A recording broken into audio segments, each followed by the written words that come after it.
What's up mga ka-Big Bites? Justin Brownlee, out na daw kontra sa Chinese Taipei.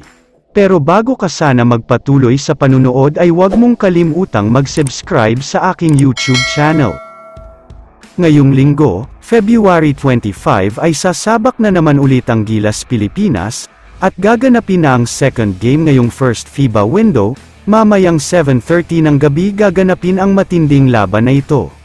May mga reports na nagsasabi na sold out na daw ang tickets sa PhilSports Arena, dahil sobrang excited na daw ang lahat ng mga fans na makita, kung anong performance ang ipapakita ng Gilas kontra sa Chinese Taipei. Samantala, kung babalikan natin ang naging laban ng Gilas kontra sa Hong Kong, si Justin Brownlee talaga ang pinakabumuhat sa laban na yun, at siya ang may pinakamalaking ambag dahil naging best player siya sa laban na ito.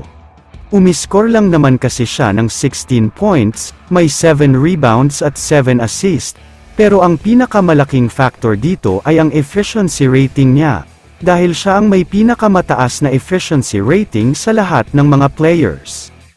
Pero sa magiging laban nila kontra sa Chinese Taipei, mukhang mahihirapan ang Gilas Pilipinas dito, dahil may mga reports na nagsasabing hindi daw maglalaro si Brownlee para sa Gilas dahil may iniinda itong injury.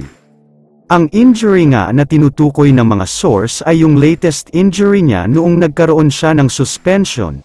Akala nga daw niya ay 100% fully healthy na ito pero hindi pa rin daw pala dahil biglang bumalik. Dagdag pa ng source ay ayaw naman daw nilang pilitin si Justin Brownlee na maglaro, dahil baka mas lumala lang ang injury nito. Mas prone kasi siya sa injury ngayon dahil matagal siyang hindi nakapaglaro ng competitive basketball noon. Pero kahit out nga daw ang initial na plano kay JB at kahit pagbawalan siya ng doktor, iba pa rin talaga ang puso ni kabayan kaya wag daw nating aalisin ang posibilidad na baka suwayin niya ang utos ng doktor at biglang maglaro kontra Chinese Taipei. Importante din kasi ang laro na ito. Dahil kayang-kaya nilang makakuha ng 2-0 ngayong first window, mas mabuting mag-imbak ng mga panalo dahil palakas ng palakas ang mga makakalaban nila kinalaunan. Kaya naman kung pipilitin maglaro ni Brownlee ngayong linggo kontra sa Chinese Taipei, sana ay walang mangyaring masama at hindi lumala ang injury niya, dahil malaking bagay talaga siya para sa Gilas Pilipinas. Kaya naman kung kayo ang tatanungin, ano ang masasabi nyo sa balitang ito? I-comment mo naman ang opinyon mo tungkol sa tanong na ito. Dito na muna nagtatapos ang video na ito. Maraming salamat sa panunood mga ka-Big Bites. God bless sa inyong lahat.